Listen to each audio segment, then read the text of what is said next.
29 ya, 29. Hoy vamos a ver la división del reino, una historia un poquito triste, un poquito difícil.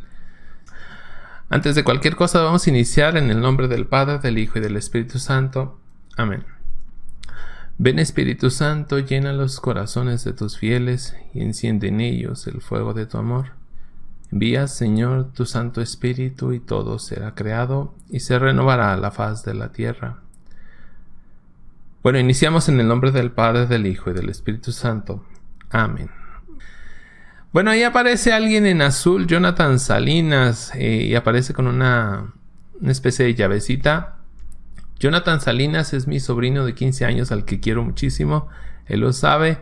Desde hoy va a ser moderador, nos va a ayudar. Hoy va a hacer sus pininos, va a poner algunos mensajitos. Y si alguien pide un poquito más de información, tal vez él les pueda ayudar.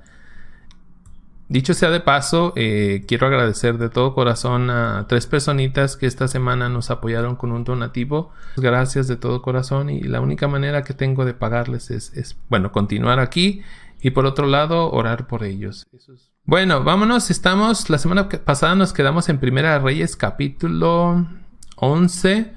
Lo iniciamos nada más. Hoy vamos a continuar en el versículo 26. Espero ya estén ahí. Bueno, capítulo 11, versículo 26. Jeroboam era servidor del rey Salomón.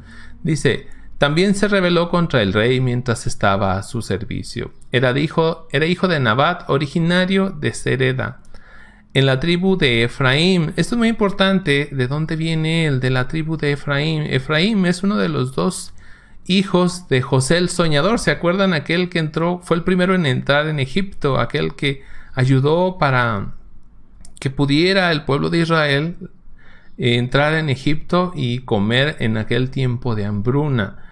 Pues Efraín es uno de sus 2 hijos, el otro es Manasés, si mi memoria no me falla. Entonces Efraín tiene una madre que, la madre de Efraín era egipcia. Luego entonces esta tribu tiene raíces egipcias, y eso es muy importante más adelante. Bueno, dice: y su madre Zeruya era viuda. Versículo 27. Esto fue lo que aconteció. Salomón estaba edificando el Milo y cerrando la brecha de la ciudad de David, su padre. Ese Jeroboam era un hombre fuerte y de gran valor, y Salomón se había fijado en la calidad de su trabajo. Lo hizo jefe de los hombres sometidos a trabajos forzados. En algunas Biblias dirá leva, ¿sí? Eran los hombres que hacían los trabajos más duros. Dice: de la casa de José. Versículo 29. Un día en que Jeroboam había salido de Jerusalén, el profeta Ahías de Silo lo encontró. El profeta iba vestido con un manto nuevo y estaban los 2 solos en el campo. Aquí entra la figura del profeta. Durante esta etapa nueva, por cierto, ya no la comenté. Estamos en una nueva etapa. Ahorita la vamos a desglosar un poquito en los temas finales.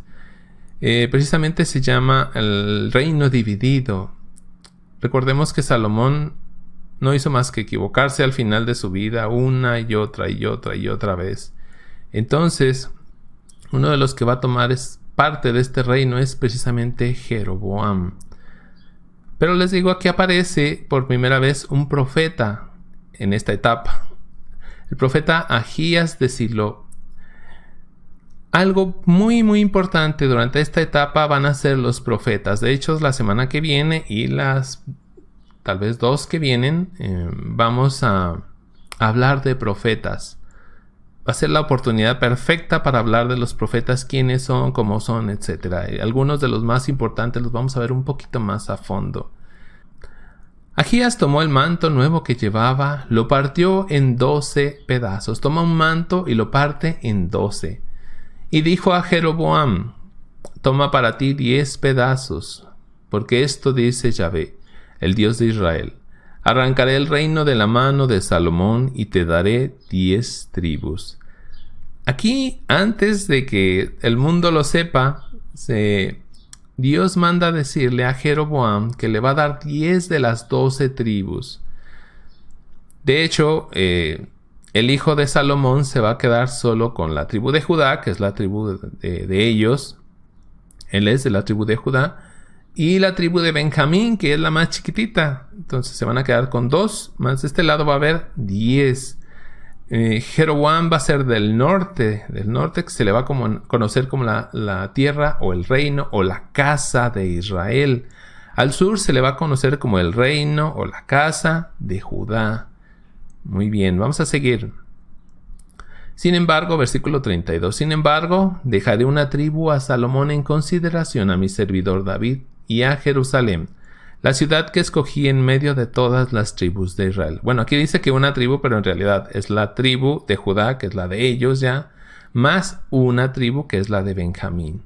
Versículo 33. Haré eso porque me abandonó, porque se postró delante de Astarte, la diosa de los sidonios, delante de Quemos, el dios de Moab, y delante de Milcom, el dios de los amorreos, porque no siguió mis caminos para hacer lo que es justo a mis ojos, porque no obedeció mis leyes ni mis ordenanzas, como David su padre.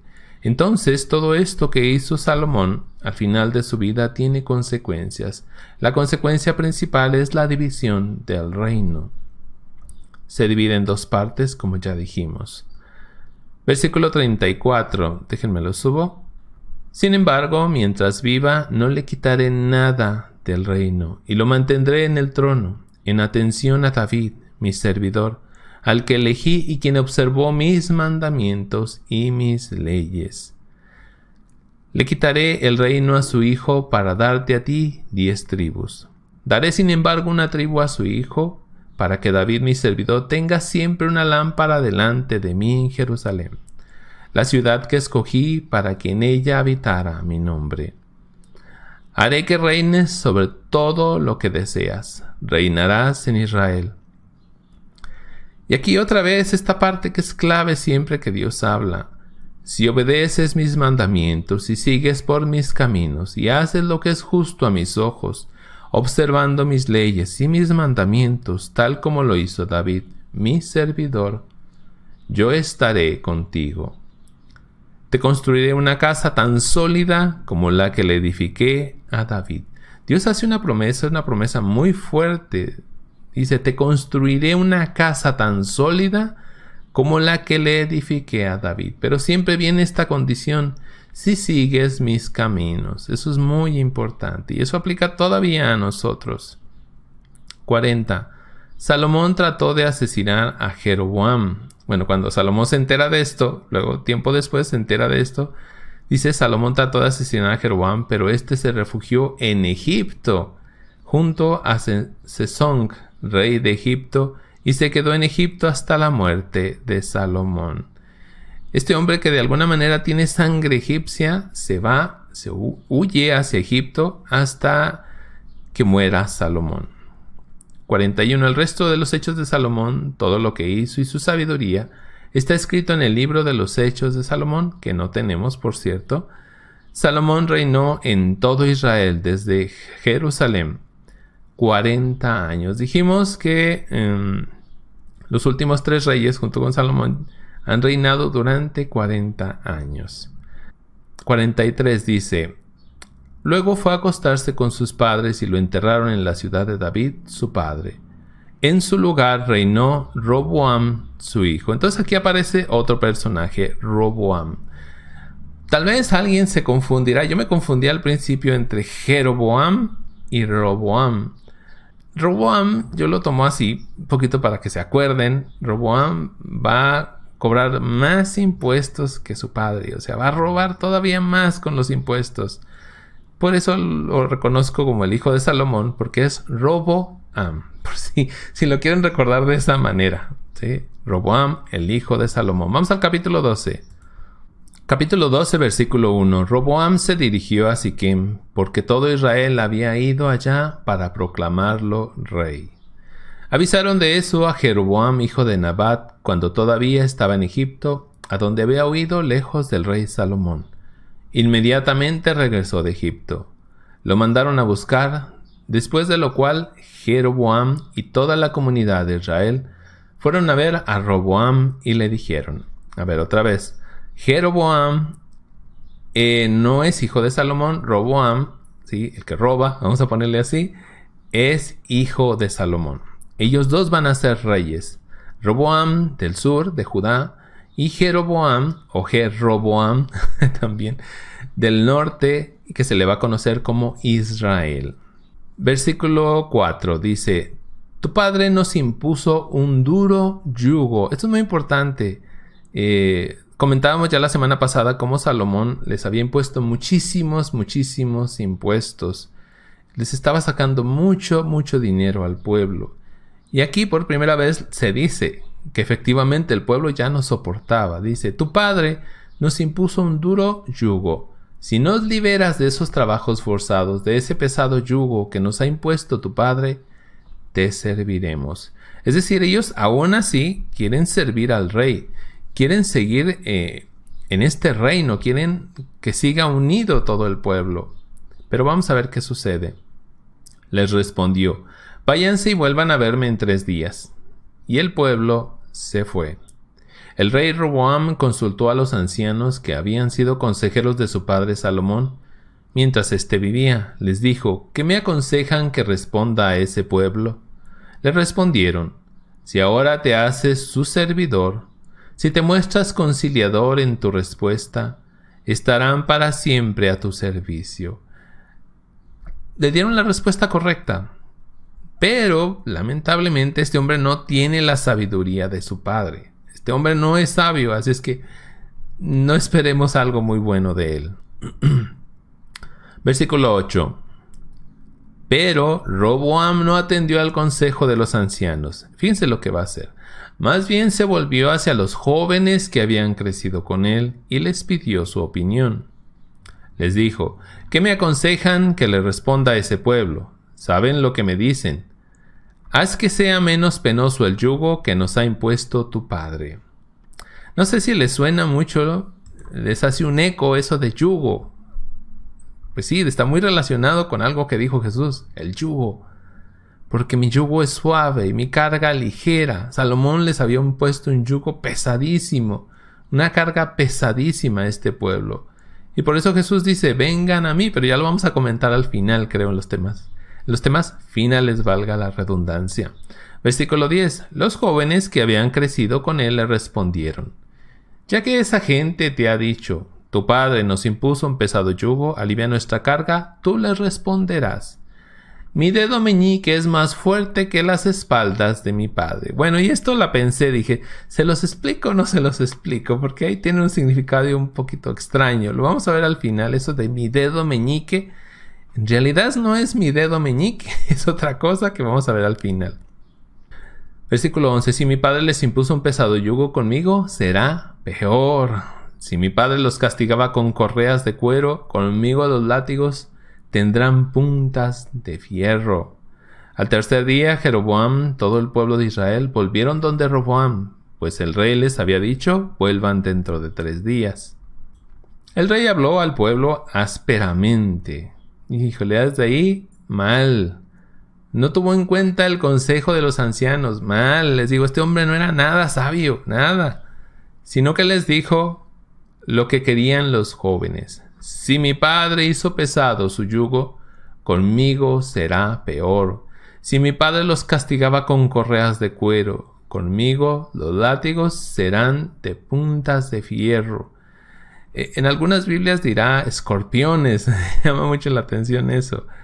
Versículo 15. El rey pues no escuchó al pueblo. En eso hubo una intervención de Yahvé para que se cumpliera lo que había dicho a Jeroboam, hijo de Nebat, por boca de Ahías de Silo. Bueno, y vamos a ver qué es lo que pasa. Versículo 16. Cuando todo Israel vio que el rey no les hacía caso, el pueblo replicó al rey: ¿qué tenemos que ver con David? No tenemos nada que heredar del hijo de Jesé. Vamos, Israel, a tus tiendas, que David se las arregle con los suyos. David, porque él es descendiente de David, este rey. Y todo Israel regresó a sus hogares. Versículo 17. Los israelitas que vivían en las ciudades de Judá reconocieron a Roboam como rey. Los que viven en Judá ¿sí? De todo el pueblo de Israel. Aquí todavía no habla de la división, aunque sí ya dice ciudades de Judá. Todos los de Judá reconocen a Roboam como rey. 18, ya me estaba brincando. El rey Roboam envió a Adoniram. Me lo iba a brincar, pero vamos a leerlo de una vez. Jefe de los trabajadores obligados, pero todo Israel lo recibió con piedras y murió. Roboam tuvo que subir a su carro y huyó a Jerusalén. Y hasta ahora Israel ha renegado de la casa de David. 20. Cuando todo Israel supo que Jeroboam había vuelto, lo mandaron a buscar para una asamblea. Y lo hicieron rey de todo Israel, es decir, de todo el norte. Únicamente la tribu de Judá siguió fiel a la casa de David. 21. Después que regresó a Jerusalén, Roboam convocó a toda la casa de Judá y a la tribu de Benjamín, unos 180,000 hombres preparados para el combate. Y regresan nuevamente las guerras entre ellos. Fíjense cómo con Salomón alcanzaron el tope, lo más alto, la prosperidad mayor, y sin embargo con la caída de Salomón viene otra vez estos pleitos entre ellos mismos, esta división, literalmente divorcio entre las tribus. Dice, después que regresó a Jerusalén, Roboam convocó a toda la casa de Judá y a la tribu de Benjamín, unos 180,000 hombres preparados para el combate, con el fin de pelear con la casa de Israel, y devolver el reino a Roboam, hijo de Salomón. Pero en ese momento llegó una palabra de Dios a Semayá, el hombre de Dios. Esto dirás a Roboam, hijo de Salomón, rey de Judá, a toda la casa de Judá y de Benjamín, y al resto del pueblo. No vayan a pelear con sus hermanos, los hijos de Israel. Que cada uno vuelva a su casa, porque yo he sido el que dispuso todo esto. Escucharon la palabra de Yahvé y, así como se les dijo, se volvieron a su casa. Esto es literalmente un milagro, porque casi no le hacían caso a Dios ya en este momento. Y sin embargo, en esto sí le hicieron caso. Más sin embargo, sí va a haber guerras. No se nos va a hablar mucho de estas guerras, pero van a estar peleando continuamente. Más no va a ser toda una revolución al interior de ellos. Están separados, no están de acuerdo, y de hecho vamos a hablar de eso. Vamos a concentrarnos en el norte, en el nuevo reino. Recuerden que al sur está la dinastía de David, es decir, la familia del rey David, que es la familia que va a estar para siempre. Al norte, el rey no tiene nada que ver con David, nada que ver con Salomón. Es un rey distinto, es una dinastía distinta. De hecho, en el norte va a haber 9 dinastías distintas. No van a continuarse ni siquiera 2 o 3 reyes y cambiaban de dinastía. Era muy poco. Bueno, versículo 25. Y fíjense muy bien en esto, que es muy triste, pero es que es así. Jeroboam fortificó Siquem en la montaña de Efraín. Allí vivió un tiempo. Luego la dejó por Penuel, a la que también fortificó. Jeroboam pensó, el reino podría muy bien volver a la casa de David, si este pueblo sigue subiendo a Jerusalén para ofrecer sacrificios en la casa de Yahvé. El corazón del pueblo se volverá de nuevo hacia Roboam, porque cada año ellos tenían que ir a Jerusalén. ¿Sí? El norte tenía que bajar al sur y subir a Jerusalén cada año. Entonces este rey dice, eso no me gusta, porque el pueblo, su corazón se va a quedar allá. Vamos a hacer algo. Y fíjense lo que va a hacer, algo terrible. Versículo 27. Dice, si este pueblo sigue subiendo a Jerusalén para ofrecer sacrificios en la casa de Yahvé, el corazón del pueblo se volverá de nuevo hacia Roboam, rey de Judá, su señor, y me matarán. Después de haber pedido consejo, el rey Jeroboam mandó hacer 2 terneros de oro. ¿A qué les suena eso? 2 becerros de oro, como en el desierto, como allá en el monte Sinaí, que los hizo Aarón, el hermano de Moisés. que por cierto venían saliendo de Egipto. Este hombre también viene llegando de Egipto. Dice, Jeroboam mandó a hacer 2 terneros de oro y dijo al pueblo, no suban más a Jerusalén. Ya basta, Israel.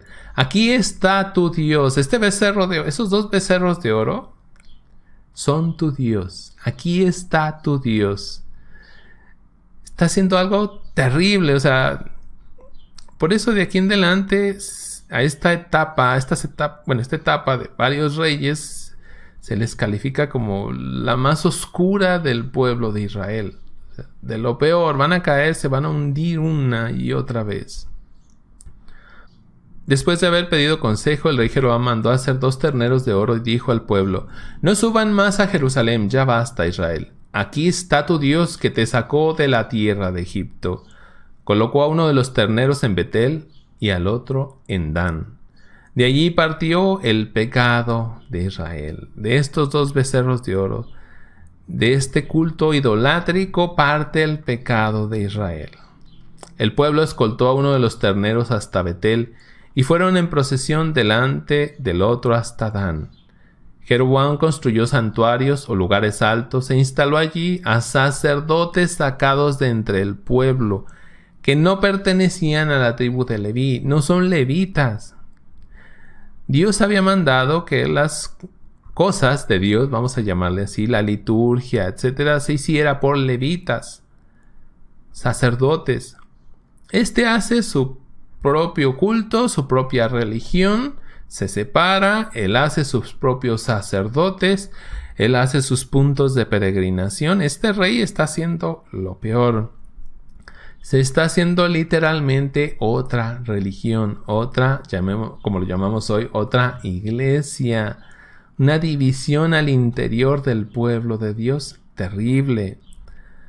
Versículo 32. Jeroboam instituyó una fiesta, esto no lo subrayé, hasta aquí. Vamos a subrayarlo, marcarlo. Jeroboam instituyó una fiesta el día 15 del 8º mes. Así como el pueblo de Judá va a tener su fiesta, pues Roboam también se hace su propia fiesta, ¿no? Como la fiesta que existía en Judá. Aquí dice, y sacrificó en el altar. Si allá se hacen sacrificios en el altar, nosotros hacemos sacrificios en el altar. Lo hizo en Betel, donde ofreció sacrificios a los terneros que había hecho. Y fue en Betel donde estableció los sacerdotes para los lugares altos que había construido. Subió pues al altar el día 15 del 8º mes, una fecha que él mismo había elegido y que había convertido en fiesta para los hijos de Israel. Subió al altar y quemó incienso. ¿En qué momento este hombre, entre comillas, vamos a ponerlo escogido por Dios, consultó a Dios? Jamás se acordó de Dios, jamás lo consultó, no le importó nada lo que dijo Dios. Simplemente le importó que Dios lo puso ahí y él se aprovechó. Se aprovecha de la ignorancia del pueblo. Como hoy lo seguimos viendo, mucha gente que se aprovecha de la ignorancia del pueblo para hacer su propia iglesia, para hacer su propia religión, para hacer, y esto es muy importante, sincretismo religioso. ¿Qué es sincretismo? Es esta mezcolanza. Algún sacerdote, me gustó el ejemplo que puso, es como si fueras al centro comercial y dijeras, bueno, hay de 3 leches, ¿cuál escojo? Bueno, me gusta esta. Me gusta la leche de los católicos, vamos a decirlo así. A ver, pero también necesito esto, es protestante, católico, nueva era. Bueno, para relajación agarro nueva era.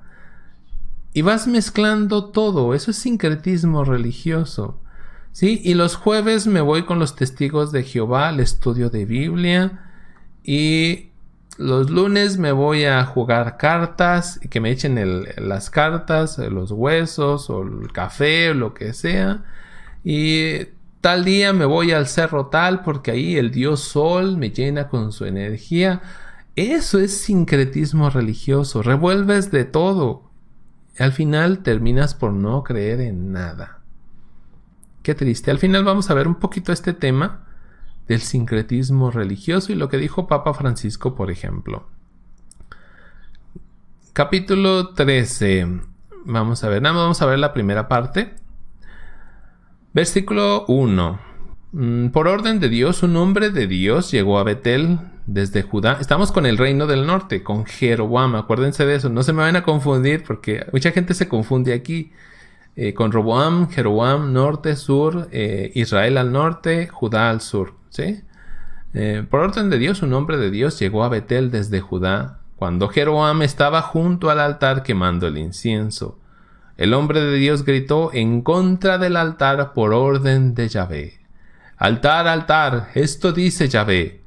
Nacerá en la casa de David un hijo de nombre Josías. Sacrificará sobre ti a los sacerdotes de los lugares altos, a los que queman el incienso en ti, y se quemarán en ti huesos humanos.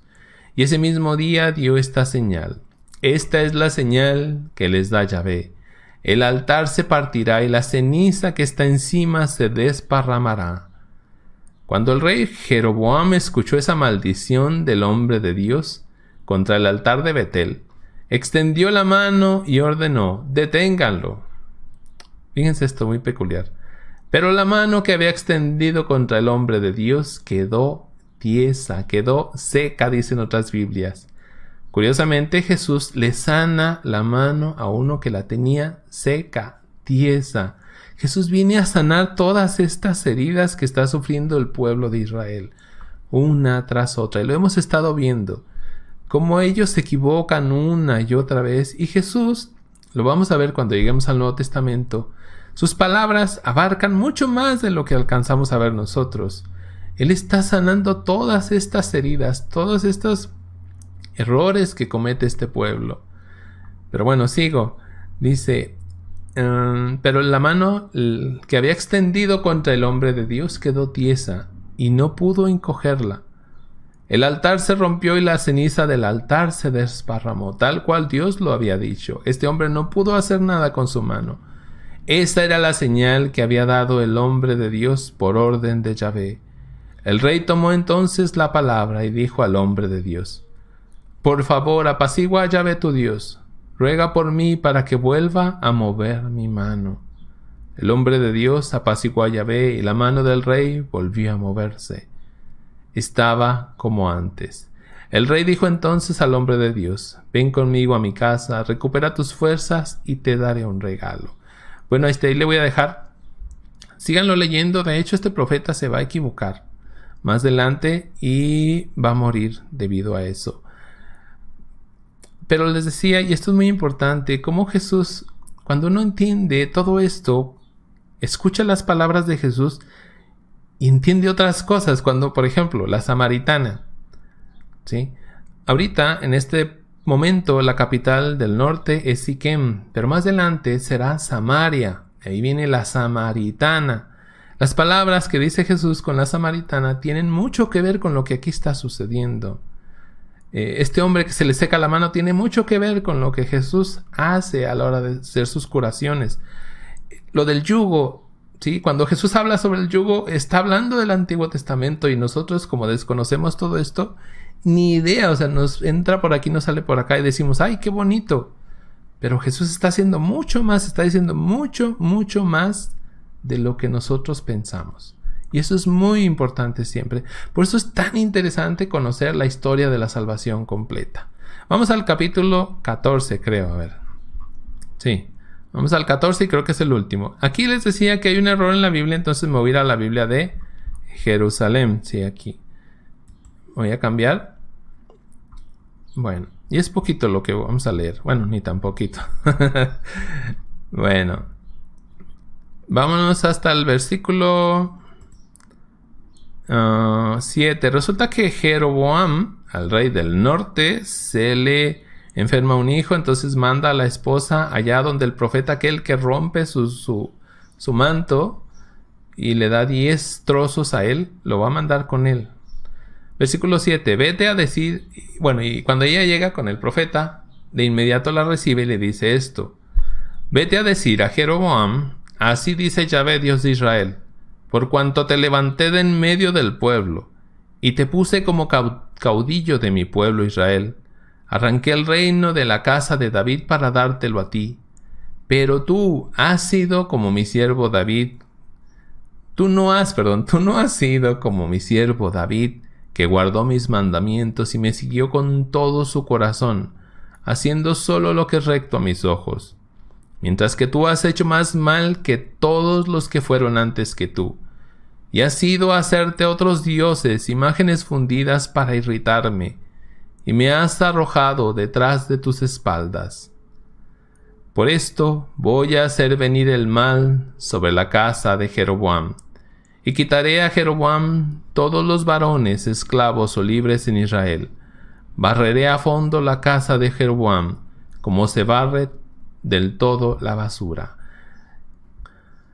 Como los reyes del norte, no hubo uno solo bueno. No hubo uno. En el sur, en Judá, sí hubo. Recordemos, en el sur está la dinastía del rey David, ¿sí? Que esa siempre va a estar frente a Dios. Pero también va a haber muchos reyes malos, mas no todos. Pero en el norte, todos van a ser pésimos reyes. Estos que se dividen van a ser pésimos reyes. Vamos a la parte final, la muerte de Jeroboam. El resto de los hechos de Jeroboam como guerrero y como reino están escritos en el libro de los anales de los reyes de Israel. El tiempo que reinó Jeroboam fueron 22 años y se acostó con sus padres. Reinó en su lugar su hijo Nadab. Su hijo Nadab. Roboam, rey de Judá. Esto es bien interesante. Dice, Roboam, hijo de Salomón, reinó en Judá. Tenía 41 años Roboam cuando empezó a reinar y reinó 17 años en Jerusalén, la ciudad que había elegido Yahvé de entre todas las tribus de Israel para poner en ella su nombre. El nombre de su madre era Naamá Amonita. Esto ya lo vimos la semana pasada, creo. No, la antepasada. Cuando veíamos cómo a todos los reyes se les presenta con su nombre. Hijo de fulano, en este caso es hijo de Salomón. Y al final se presenta el nombre de su madre. ¿Por qué? Porque la madre era la reina. ¿Sí? Eso no lo olviden. Versículo 22. Judá hizo el mal a los ojos de Yahvé. Esto es bien triste, pero muchas veces cuando se presenta un rey en la Biblia, inicia prácticamente así. Hizo lo que desagrada a los ojos de Yahvé. Hizo lo que desagrada a los ojos de Yahvé. Bueno, dice 22. Judá hizo el mal a los ojos de Yahvé. Irritaron su celo más que lo hicieron sus padres por los pecados que cometían. También ellos construyeron altos, estelas, hipos en toda colina elevada y bajo todo árbol frondoso. Es decir, se hicieron altares por todos lados. Y esto es peor todavía. Hasta consagrados a la prostitución hubo en la tierra. Y esto aquí, la traducción es así como que muy benévola. Aquí tiene una opción este programa de comparar diversas Biblias. Vamos a usarla para que vean lo que dice acá. Dice Jerusalén, que es la que estamos leyendo. Hasta consagrados a la prostitución hubo en la tierra. Acá la Biblia latinoamericana dice, hubo además homosexuales sagrados en el país e imitaron las prácticas vergonzosas de los paganos. Latinoamericana el 95 dice, incluso hubo hombres afeminados en aquel país que retomaron las abominaciones de las gentes que ya había expulsado de los hijos de Israel. En inglés dice hombres que se dedicaban a la prostitución en el culto. Esta también, sodomitas, dice aquí, sodomitas. Bueno, vamos a otro español. Dice, incluso se llegó a tener en el país hombres dedicados a la prostitución sagrada. Es decir, que el sur, Judá, donde está la línea de David, tampoco se salvó. Otra vez estos reyes malvados, ¿no?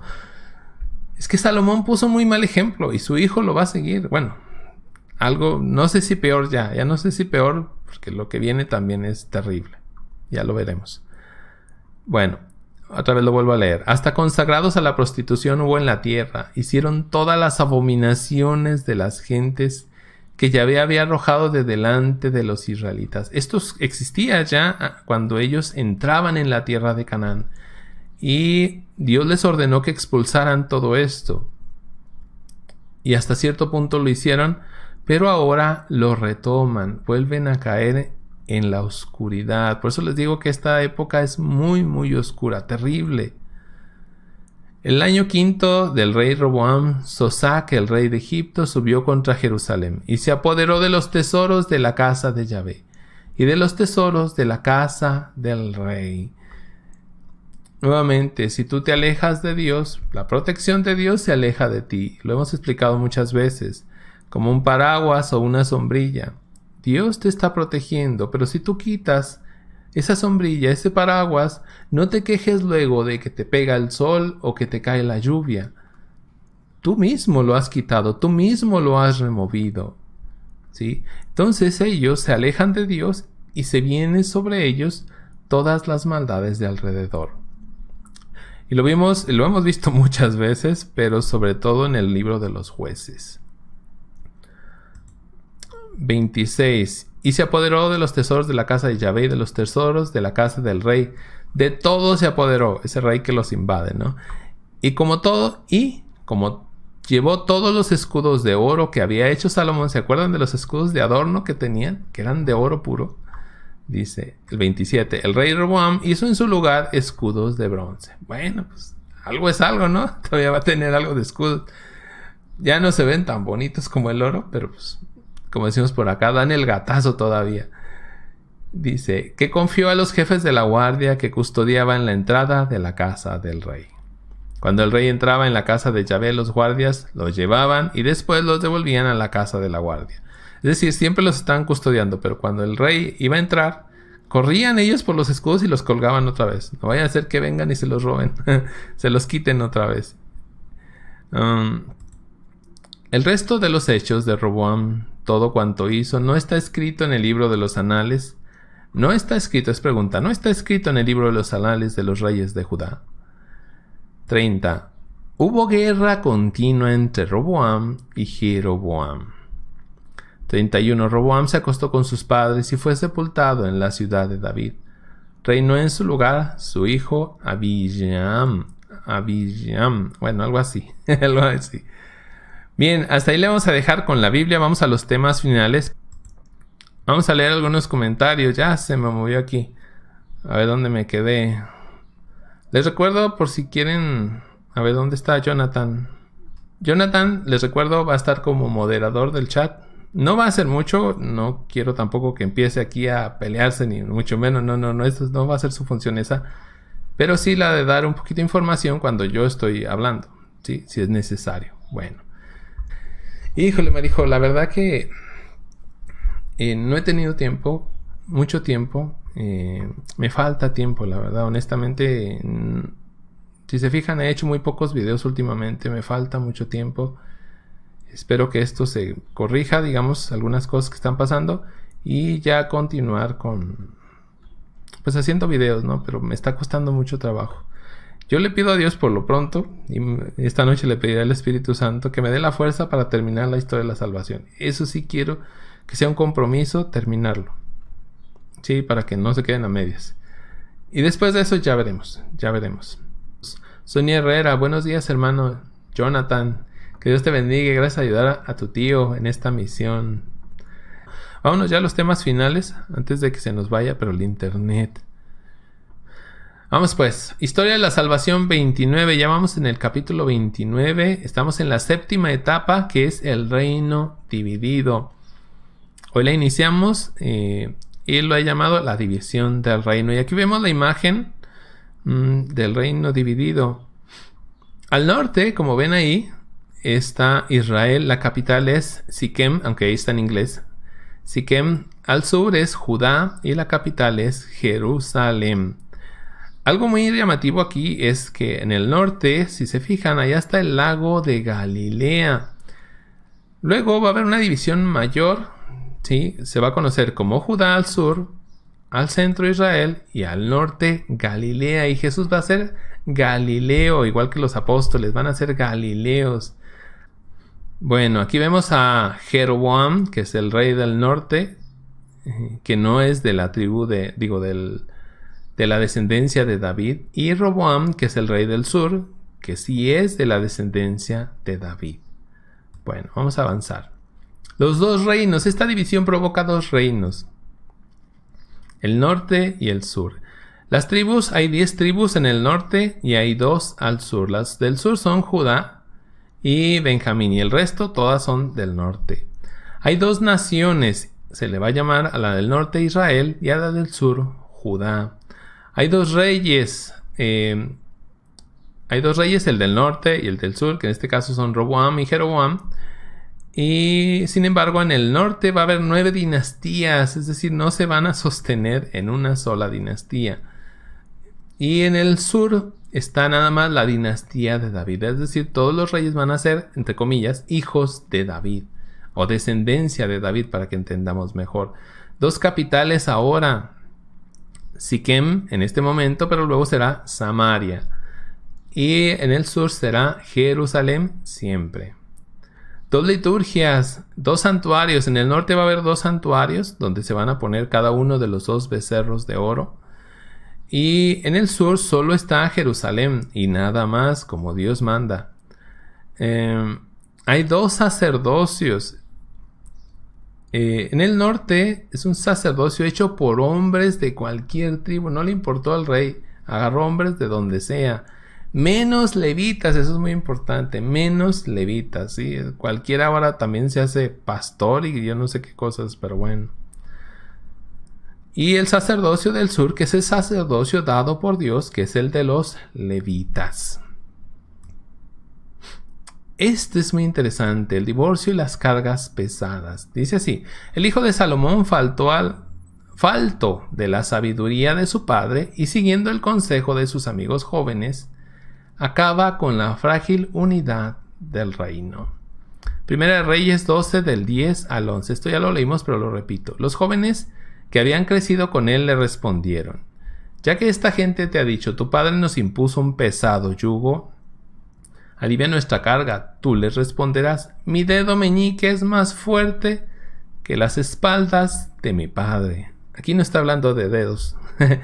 Mi padre les impuso un pesado yugo. Conmigo será peor. Mi padre los castigaba con correas de cuero. Conmigo los látigos tendrán puntas de fierro. Mi dedo meñique, aquí esta parte la quiero explicar. Dice, es una expresión hebrea. Es literalmente mi pequeña cosa o mi cosita, dice. Y puede, de hecho, ser una insinuación sexual burda. ¿A qué ser? Bueno, sigo leyendo, ahorita explico lo demás. Este es un lenguaje sexual agresivo que acaba con toda esperanza de mantener unido el imperio de Salomón por más tiempo. Brevemente lo comento, porque es un poco, bueno, extraño. Mi dedo meñique se refiere al miembro masculino. Dice, es más fuerte que las espaldas de mi padre. Recordemos algo muy importante, que el rey funcionaba como el esposo y el pueblo como la esposa. Sí, por eso dice que es un lenguaje sexual agresivo. Este lenguaje sexual agresivo que provoca un pesado yugo que ya tenían encima y que va a romper. ¿Y en qué va a romper? En un, aquí viene, divorcio. Hay un divorcio por ese lenguaje que usa ese hombre que no tiene nada de sabiduría. Dice ahí, recordemos que el rey es el esposo para el pueblo. Y con esta actitud lo que provoca Jeroboam es un divorcio. ¿Sí? El esposo, que es el rey, se divorcia de la esposa, que es el pueblo. Dice más adelante, bueno, Jesús viene a sanar este divorcio. Mateo 11 del 28 al 30. Vengan a mí todos los que van cansados. Y se refiere a todos nosotros, por supuesto, pero también y principalmente al pueblo. A este pueblo del norte, del sur, de Judá, de Samaria, ¿sí? De Israel. Dice, vengan a mí los que van cansados, llevando pesadas cargas como las que les ponía Salomón y su hijo, y yo los aliviaré. Carguen con mi yugo, Jesús tiene un yugo, y aprendan de mí que soy paciente y humilde de corazón. No como estos tipos, sobre todo este muchacho, hijo de Salomón, tipo soberbio, con nada de sabiduría.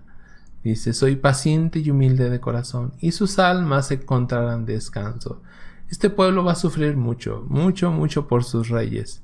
Y por eso Jesús les invita a ir, a ellos y a nosotros también, de paso, a ir con Él. Dice, pues mi yugo es suave y mi carga liviana.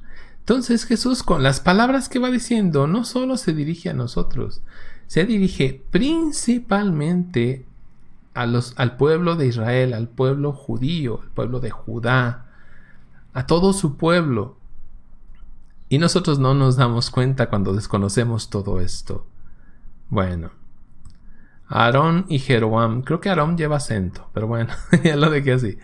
Jeroboam vuelve a representar la idolatría de Aarón en el monte Sinaí. Jeroboam, que estaba en Egipto, que tiene sangre egipcia,